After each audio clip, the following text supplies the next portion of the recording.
Sejam bem-vindos ao canal Conhecer Jesus, o seu canal onde Jesus é o tema central.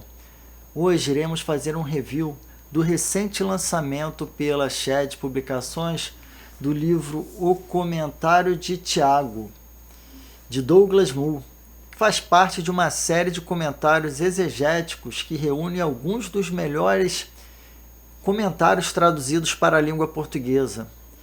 E existem também outros comentários desta coleção que estão disponíveis para compra, como de Mateus, Marcos, Lucas, João e Colossenses e Filemão. E este último também foi feito por Douglas Moo. Ainda tem outro livro que é do Velho Testamento, que é o Comentário de Isaías, que também é uma excelente obra que vale a pena os amados darem uma olhada. Como podem observar, tem esses papéis marcando ao lado aqui, que são 10 marcações que eu fiz em 10 tópicos que dentro do livro eu farei a leitura para conhecerem um pouco melhor o estilo literário do autor. Para iniciarmos, eu irei ler essa parte aqui da orelha da capa, onde J. Carson ele faz uma breve citação a respeito do autor. O Dr. Moo, mesmo quando ele lida com pontos exegéticos notavelmente complexos, apresenta seu caso com uma economia e simplicidade de estilo, no geral invejável, e com certeza a ser apreciada por cada leitor. O tom é gentil, de aplicação ponderada. O Dr. Moo, sem esquecer que este livro é um comentário e não uma homilia, expõe o texto não só com a objetividade serena do estudioso maduro, mas com a reflexão calorosa do pastor. É um imenso privilégio trabalhar com ele como colega na instituição em que nós dois servimos. E fazendo também referência à capa, essa capa não é capa dura, mas tem um verniz nas letras que estão escritas na capa. Aqui é uma imagem fazendo referência a Tiago. Aqui atrás, na capa, tem outra imagem de Tiago. Este texto aqui também, que é uma visão da editora em relação à obra. Vou lê-la para uma familiaridade melhor com esta obra. Poucos livros do Novo Testamento são tão controversos quanto a Epístola de Tiago.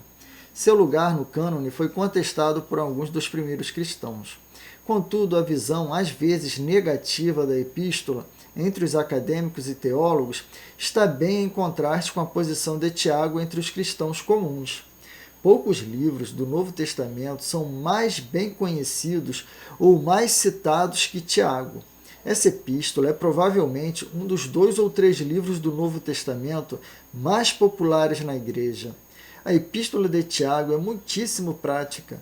O propósito de Tiago claramente não é tanto informar quanto corrigir, exortar e encorajar.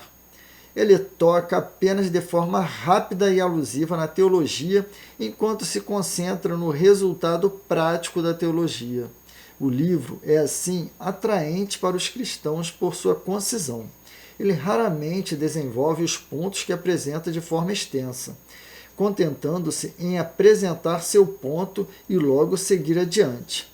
E o uso de metáforas e ilustrações em Tiago torna o seu ensinamento fácil de entender e lembrar. E sobre o autor, aqui na outra orelha, aqui, vem também uma breve descrição de Douglas Moo. Foi professor de Novo Testamento no Trinity Evangelical Divinity School, Além de diretor do programa de doutorado em Filosofia e Estudos Teológicos, atualmente é professor de estudos do Novo Testamento Wheaton Graduate School, autor do comentário de Colossenses e Filemon, Shed Publicações. Vamos então fazer um voo panorâmico nesta obra de Douglas Moo.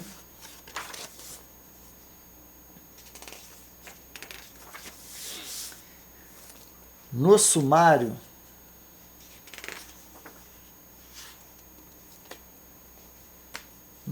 nós temos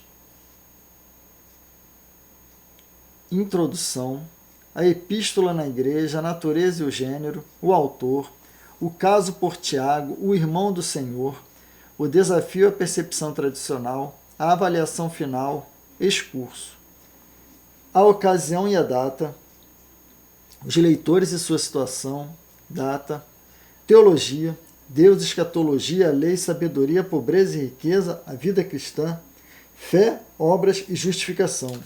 A estrutura e o tema. Aí entramos precisamente no comentário sobre Tiago. Endereçamento e saudação, a busca da integridade espiritual e oportunidade fornecida pelas provações. As provações permanentes trazem maturidade espiritual. A integridade requer sabedoria, concedida por Deus para todos que pedem em fé. Os cristãos pobres e os ricos precisam ver como Deus os vê. Deus recompensa a pessoa que resiste às provações. Embora Deus teste seu povo, nunca os tenta pecar. A evidência da integridade espiritual, a obediência à palavra. A fala e a ira precipitadas não agradam a Deus. A obediência à palavra é a marca do cristianismo genuíno. A discriminação contra o pobre viola a lei do reino. A discriminação na comunidade é errada. A discriminação é errada porque viola a lei do amor do reino. A fé salvífica se revela em obras. Quarto aqui, a dimensão comunitária da integridade espiritual. Fala, cura e paz. Parte 1. A comunidade da língua manifesta o coração transformado. A verdadeira sabedoria traz paz. 5. Uma convocação à integridade espiritual. 6. A dimensão comunitária da integridade espiritual. Fala pura e paz, parte 2. A fala crítica é uma violação insolente da lei. 7. A visão de mundo da integridade espiritual. O entendimento do tempo da eternidade. Planejamento arrogante ignora a providência de Deus. O mau uso da riqueza e do poder traz o julgamento de Deus.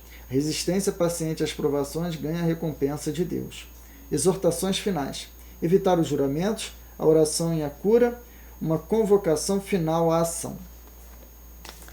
Vamos fazer, como eu gosto de fazer uma leitura da introdução em relação ao primeiro parágrafo para termos uma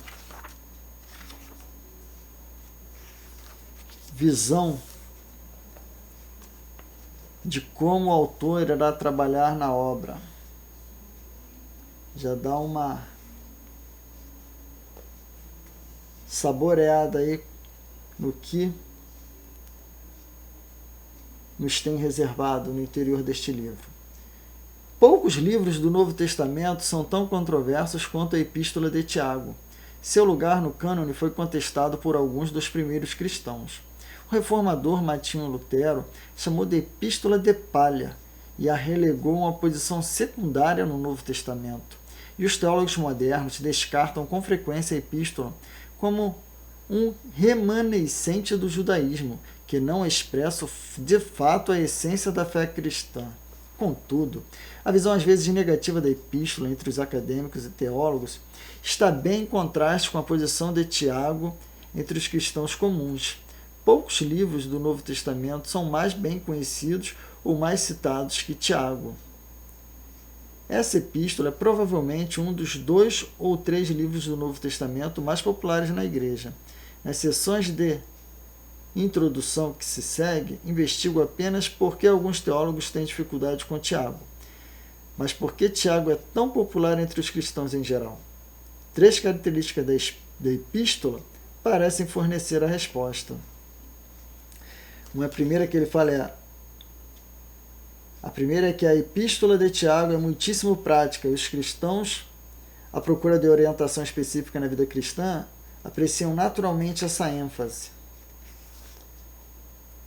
O segundo fator que torna Tiago tão atraente para os cristãos é a sua concisão. Ele raramente desenvolve os pontos que apresenta de forma extensa, contentando-se em apresentar seu ponto e logo seguir adiante.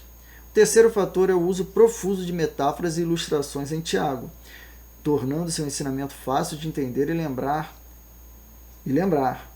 As ondas do mar, a planta seca, a imagem de um rosto no espelho, o freio na boca do cavalo, o leme do navio, o fogo destrutivo na floresta, a fonte de água pura, o comerciante arrogante, o metal enferrujado e as roupas ruídas pelas traças são todas imagens com apelo praticamente universal.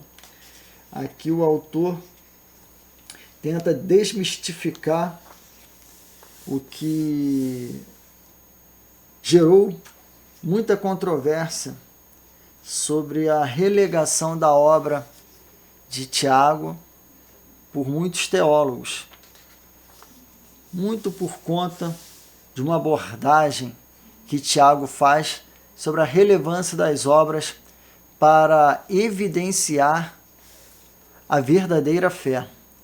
Que a fé verdadeira, ela gera, por consequência, da fé que é viva, ela trabalha dentro do homem por meio de Cristo, ela gera as obras. A fé verdadeira sem obras, ela é morta. Essa é a questão que Tiago tenta expor e que muitos teólogos combatem essa vertente de obras na vida do cristão para que ela seja um canal de salvação. E está correto, que nós somos salvos pela graça que nos é concedida sem esforço algum do homem, porque Jesus pagou um alto preço na cruz. Então, o Evangelho são essas boas novas. Isso é o que Tiago traz aqui dentro da sua carta. Vamos agora para a primeira observação das 10 que eu separei. O primeiro ponto que eu acho relevante dentro desta obra, que foi muito bem abordada pelo autor, do livro em relação ao autor da carta. O caso por Tiago, o irmão do Senhor. O nome grego que ele traduz, Jacobos, ocorre 42 vezes no Novo Testamento e se refere a pelo menos 4 homens diferentes, 3 dos quais são mencionados em um versículo, Atos 1:13. Quando chegaram, subiram ao aposento onde estavam hospedados. Achavam-se presentes Pedro, João, Tiago e André, Filipe, Tomé, Bartolomeu e Mateus, Tiago, filho de Alfeu, Simão Zelote e Judas, filho de Tiago. Tiago, o pai de Judas, é mencionado apenas aqui em Lucas 6,16, no Novo Testamento. Seu nome ocorre apenas porque é necessário distinguir esse Judas em particular do Judas Iscariotes, mais conhecido. Tiago, filho de Alfeu, é um tanto obscuro, mencionado apenas nas listas dos apóstolos como essa. Aí vem aqui, conforme também Marcos 3,18, Mateus 10,13 e Lucas 6,15. E talvez em Marcos 15,40. Tiago, o mais jovem. E Mateus 27,56. Ele provavelmente não era bem conhecido o suficiente para ter escrito uma epístola autoritativa para cristãos, apenas sob seu próprio nome. Mas Tiago, filho de Zebedeu, é um dos apóstolos mais proeminentes nas narrativas do Evangelho. Ele, junto com Pedro e João, pertencia ao círculo mais íntimo dos 12 e, por isso, teve o privilégio de testemunhar, por exemplo, a ressurreição da filha de Jairo. Marcos 5, 37 parágrafos. E a transfiguração, Marcos 9, 2. Veja também Marcos 10, 35, 41, 13 e 3. Mas esse Tiago foi morto por Herodes Agripa I, talvez em cerca de 44 d.C. E provavelmente não dataríamos a epístola de Tiago em uma data tão precoce assim. Isso nos deixa com o outro Tiago proeminente no Novo Testamento. Tiago, o irmão do Senhor. Ele é mencionado nos evangelhos, Mateus 13,55 e Marcos 6,13. Mas ele passou a ser um seguidor de Jesus só depois da ressurreição, conforme 1 Coríntios 15,7 e João 7,5. Ele alcançou uma posição de liderança na igreja primitiva, em que o encontramos dialogando com Paulo sobre a natureza e a esfera do ministério do Evangelho. Nenhum dos outros Tiagos mencionados no Novo Testamento viveu tempo bastante, nem, tampouco, foi proeminente o bastante para escrever a epístola diante de nós sem se identificar mais do que ele fez. Aqui, Douglas Moo, ele vem e expõe todos os Tiagos encontrados aqui no Novo Testamento. Concordemos com o autor que foi o Tiago, irmão de Jesus, que verdadeiramente escreveu essa carta. Vamos avançando. O próximo ponto é a vida cristã. A contribuição mais importante de Tiago para a teologia do Novo Testamento vem no reino da ética. Nenhum outro livro do Novo Testamento se concentra de maneira tão exclusiva em questões éticas.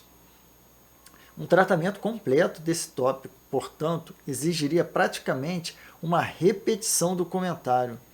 Então, aqui nessa abordagem que Douglas Moo faz em relação da vida cristã, e teria que ser feita uma repetição do comentário, se baseia de que o livro de Tiago em si fala muito sobre a vida cristã, sobre a ética, sobre a fé retratada por meio das obras também, mas isso aí nós veremos mais à frente aqui, com certeza. Ele reconhece que seus leitores não seriam totalmente capazes de escapar da influência do pecado, mas os chama a perseguir o objetivo de ser maduros e íntegros. A conhecida insistência de Tiago para que os cristãos não só ouçam, mas pratiquem a palavra de Deus, e sua exigência por uma fé que opera, refletem a mesma preocupação. A obediência à lei da liberdade tem de ser sincera e consistente. E a lei de Deus foca o amor pelo próximo. Aqui, agora, no próximo tópico, que é fé, obras e justificação. Aqui vem onde reside muito debate, onde reside muito assunto que fez também, como dito anteriormente, Lutero relegar um pouco o livro de Tiago, e tantos outros teólogos já arderam em debate sobre este ponto aqui do livro. A contribuição mais importante, mais controversa de Tiago para a teologia do Novo Testamento vem em seu ensinamento sobre a importância das obras para a justificação. Na verdade, muitos teólogos mencionam Tiago apenas porque ele parece contradizer a doutrina essencial da justificação só pela fé, ensinada por Paulo. Mas isso não é justo com Tiago. Ele tem seu próprio ponto a apresentar e não posto de lado em uma insistência equivocada e apressada na integração teológica. Tiago condena qualquer forma de cristianismo que tem inclinação para uma ortodoxia estéril e inativa. A fé não o que fazemos. É fundamental no estabelecimento de uma relação com Deus. Mas a fé, insiste Tiago, tem de ter conteúdo. Ela tem de ter conteúdo. A fé genuína, insiste ele, sempre e inevitavelmente produz evidência de sua existência em uma vida justa. A fé bíblica não pode existir à parte dos atos de obediência a Deus. Essa é a preocupação prioritária de Tiago na passagem em questão. Conforme ele deixa claro reiteradamente, a fé por si só, se não for acompanhada de obras, está morta. A fé sem obras é inútil. A fé sem obras está morta.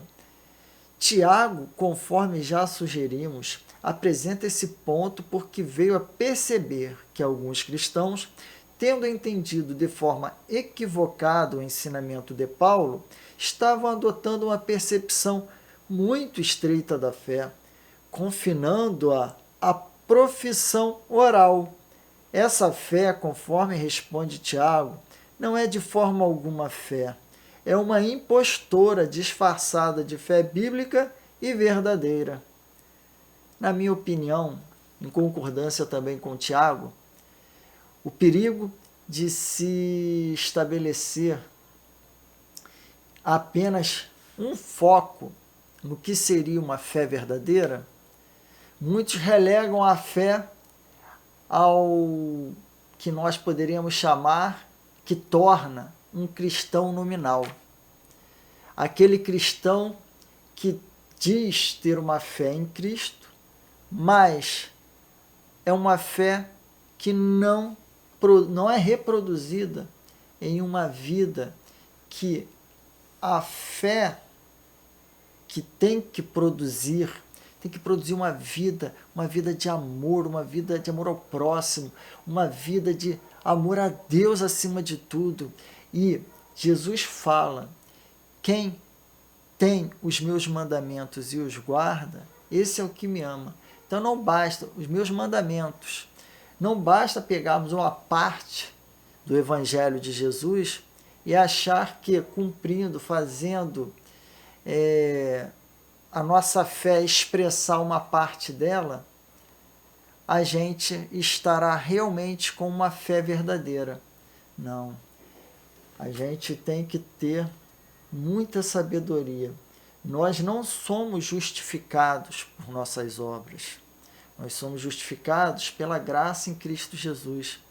Mas se verdadeiramente nós fomos justificados, nada mais natural do que essa fé que nós temos naquele que nos justificou, ela produza uma vida atuante na obra de Cristo.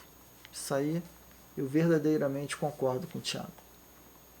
Vamos agora avançar, senão aqui a gente vai ficar debruçado nesse ponto por todo o nosso tempo aqui. As provações permanentes trazem maturidade espiritual. A maioria dos escritores das epístolas do Novo Testamento, depois da abertura epistolar inicial, expressam apreço por seus leitores na forma de uma ação de graças, ou dão graças a Deus por sua abundante provisão espiritual. Tiago não faz isso. Ele entra direto na exortação. Tiago, ao colocar as provações nessa posição de proeminência na epístola, sugere que os tempos difíceis que os cristãos estavam enfrentando foram o principal motivo para escrever a eles. Tiago, como Paulo e Pedro, em passagens similares, lembra a seus leitores que Deus traz dificuldades na vida dos cristãos por um propósito, e que esse propósito só pode ser alcançado se eles respondem da maneira correta a seus problemas. Aqui também é um ponto que Tiago aborda e que quando eu estive com a minha esposa internada no hospital, que passei por tudo aquilo que aqui no canal tem o meu testemunho dos milagres operados na vida da minha esposa.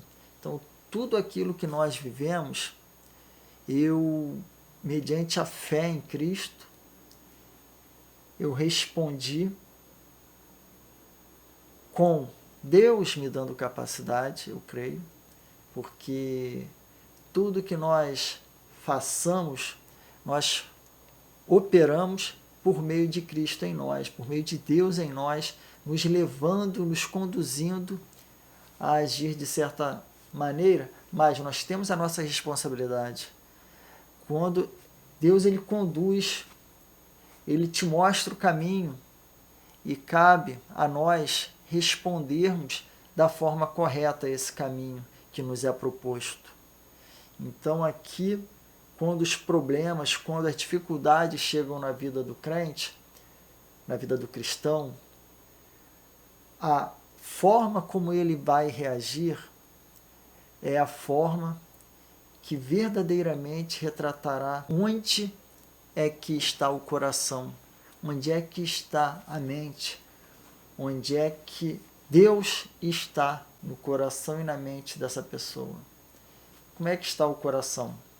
O coração, quando ele for confrontado, quando ele for vilipendiado, quando ele for ali moído, como ele procurará o socorro? Qual vai ser o primeiro local em que ele vai olhar? Qual o primeiro local para o qual ele vai olhar? Vai olhar para Deus ou vai procurar a solução nas suas próprias forças?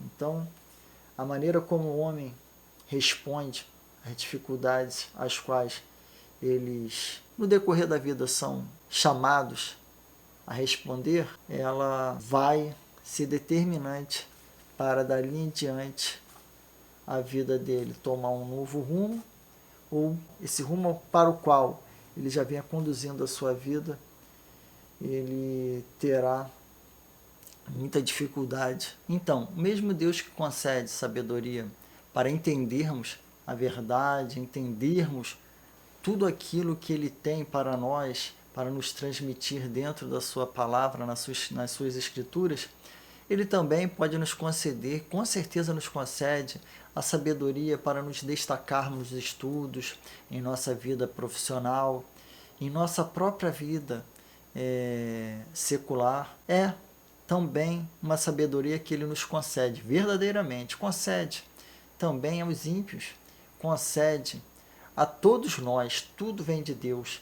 Nessa parte que a humanidade se beneficia com tantos homens inteligentes que já passaram por essa terra, mas aqui especificamente quando diz orar com fé, indivisa pela sabedoria, ela mais especificamente está querendo apontar para a sabedoria, para termos entendimentos das coisas de Deus. Vamos chegar agora ao próximo ponto que diz, que aborda a questão: os cristãos pobres e os ricos precisam se ver como Deus os vê. O ponto de Tiago, por conseguinte, é que os cristãos têm de olhar além da avaliação do mundo para entender quem são e olhar para a visão que Deus tem deles. E escolheu Deus os que são pobres aos olhos do mundo para serem ricos em fé e herdarem o reino que ele prometeu aos que o amam. Tiago 2,5. Então aqui a palavra ela diz muito por si, que nós não temos que olhar para nós com uma visão diminuta. Nós temos que olhar para nós com uma visão verdadeiramente o Pai, Ele quer que nós tenhamos. É a visão que Ele tem de nós, como os escolhidos, como aqueles que estão separados para reinar em glória com Cristo. Então tenhamos sim esse pensamento sobre nós, não para vanglória, não para nos exaltarmos, mas sim para nos colocarmos principalmente em posição que revele quem é Cristo neste mundo por meio de nossas vidas, revele ao mundo quem é Cristo por meio de nosso testemunho, de nossa pregação.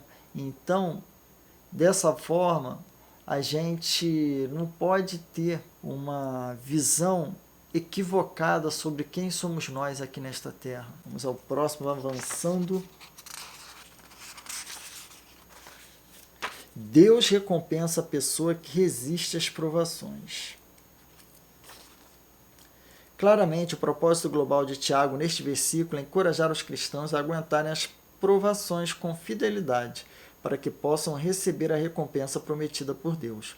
Alguns cristãos têm dificuldade com recompensas, objetando que nossa obediência a Cristo deveria ser pura e desinteressada, não motivada por qualquer consideração grosseira como uma recompensa futura. Essa objeção é compreensível e, com certeza, há o caso de muitos cristãos que trazem uma mentalidade egoísta e calculista em seu serviço para o Senhor, perguntando: o que eu ganho com isso? A cada passo do caminho. Mas a contemplação das recompensas do céu é encontrada em todo o Novo Testamento, com uma exortação à nossa fidelidade em circunstâncias difíceis aqui na terra. Manter os olhos no prêmio pode ajudar a nos motivar a manter a integridade espiritual quando enfrentamos as tentações e os sofrimentos da vida terrena.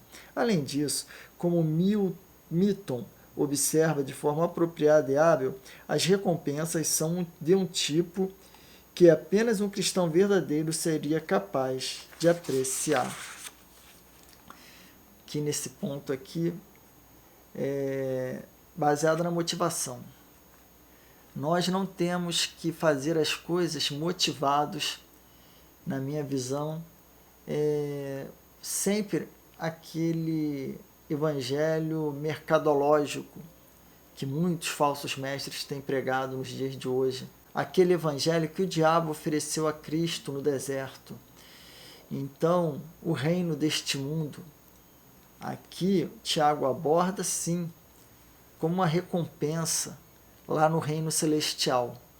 Então, todos que labutam na vida terrena aqui, todos almejam um dia encontrarmos com Cristo na glória, compartilharmos da glória com Cristo. E verdadeiramente, esse ponto aqui ele é verdadeiro. Então, havemos de concordar com o autor. Temos aqui um outro ponto. Embora Deus teste seu povo, nunca ostenta a pecar. O Antigo Testamento deixa com frequência claro que Deus mesmo traz as provações para a vida do seu povo. Deus pôs Abraão à prova quando ordenou que ele sacrificasse seu próprio filho Isaque. Ele testou Israel ao deixar o seu povo cercado por nações pagãs. E testou o rei Ezequias ao deixá-lo por conta própria em sua recepção dos enviados babilônicos.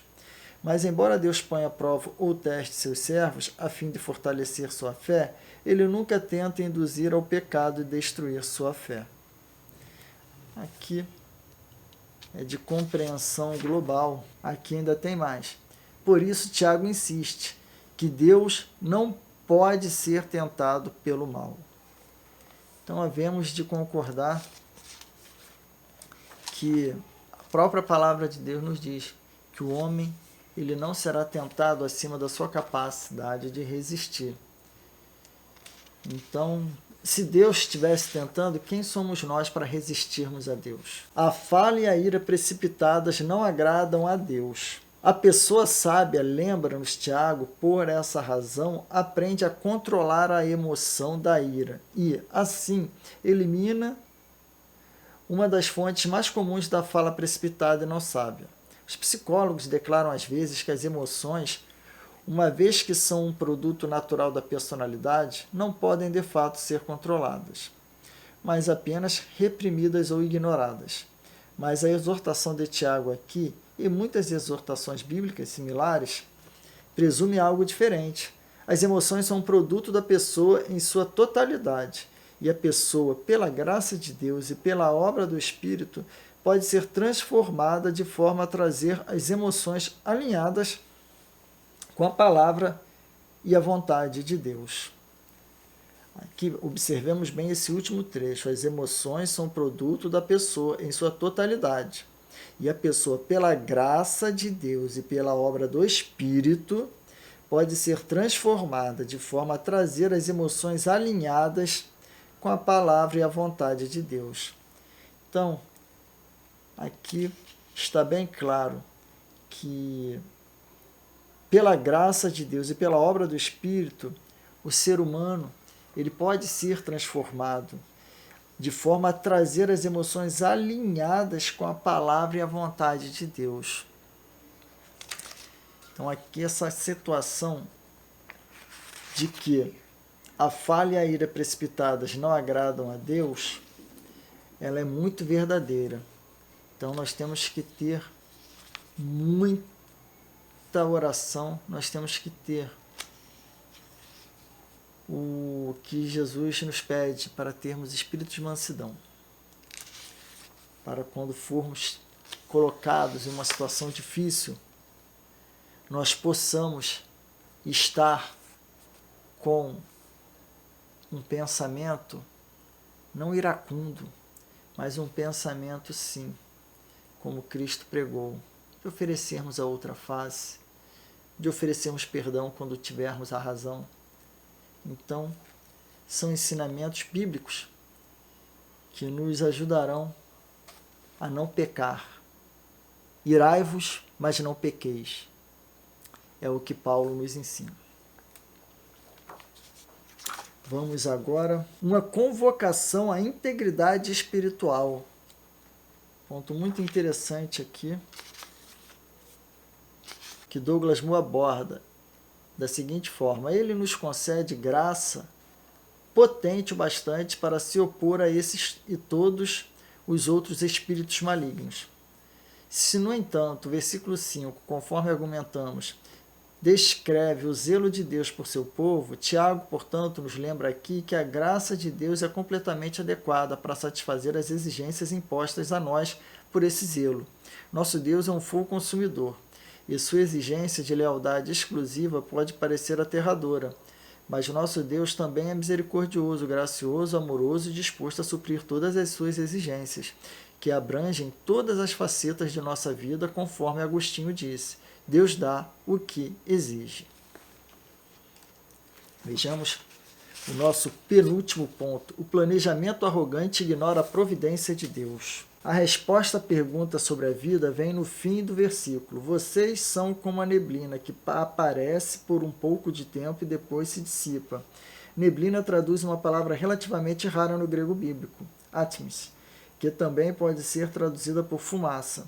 A única outra ocorrência no Novo Testamento, também em Gênesis 19, 28, ou até mesmo por vapor. Mas seja qual for a palavra que escolhermos, o ponto é bastante claro: a vida humana é insubstancial e transitória.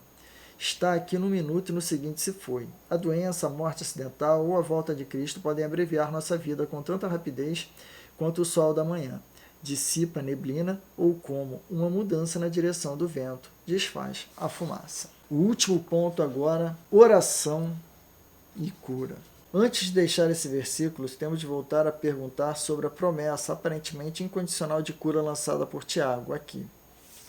A oração feita com fé curará o doente, e o Senhor o levantará. Alguns, conforme observamos, evitam o problema confinando o poder de cura à era apostólica, mas nada no texto sugere qualquer restrição deste tipo. Outros insistem que a promessa é respondida de forma infalível, mas no próprio tempo de Deus. O Senhor pode escolher curar nesta era, mas Ele curará de forma infalível todos os cristãos na era por vir, no dia em que o corpo é transformado e a doença não será mais uma ameaça.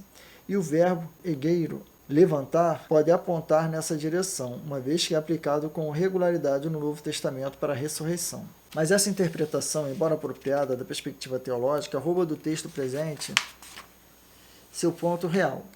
Os cristãos que lutam com a doença podem, de fato, ter confiança que Deus no fim os curará, mas isso não exige uma visita especial dos presbíteros nem a unção com óleo que a acompanha.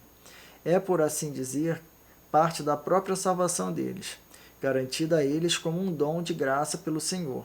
Tiago pretende claramente um resultado muito mais imediato desse tempo especial de oração pelo cristão doente. Uma abordagem mais produtiva é focar a atenção na qualificação introduzida por Tiago. É apenas a oração feita com fé que traz a cura. Certos pregadores e escritores fazem muito barulho por causa desse chamado à fé, insistindo que o cristão precisa apenas ter fé suficiente a fim de receber a cura do Senhor.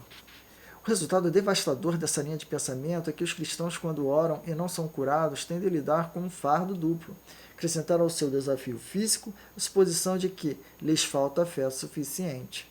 Mas essa maneira de ver a fé e seu resultado é profundamente não bíblica. Responder a essa pergunta nos precipita na questão mais abrangente, com uma linda nuance da relação entre a soberania de Deus e nossas orações. Mas podemos dizer esse tanto: a fé exercitada na oração é fé no Deus que realiza de maneira soberana sua vontade.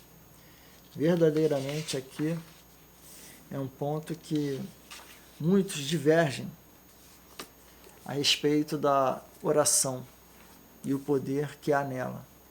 Mas, como bem abordou o autor, como no período que a minha esposa esteve internada, e eu utilizei desse versículo aqui para conduzir-me nos momentos de orações, é que nós temos que fazer a nossa parte, que cabe ao homem, que é orar, ter fé. Se for da vontade de Deus, nós obteremos a cura nossa para o nosso familiar, mas está apontada a soberania de Deus. E Deus, ele pode fazer a cura ser realizada ou não, de acordo com a sua vontade. Então nós temos que ter essa real noção e acreditar que Deus tem um propósito para as nossas vidas e temos que saber sim que no final a vontade de Deus será curar os doentes. Se não for agora, nesta vida, no momento em que clamamos, nós seremos curados sim no momento da ressurreição, na segunda vinda de Cristo Jesus, com o corpo ressurreto, assim como Cristo ressuscitou. Então, de tudo que podemos analisar, eis aqui mais um livro que recebe o selo recomendado à compra pelo canal Conhecer Jesus, para efetivamente termos mais de Cristo revelado para nossas vidas por meio de sua leitura. Por favor, não se esqueça de curtir o nosso canal Conhecer Jesus. Curta esse vídeo se você gostou, para o YouTube entender que este vídeo é relevante. Não se esqueça também de ativar o sininho. E antes de sair deste vídeo, faça o seu comentário se você foi abençoado por este vídeo, do que achou no review.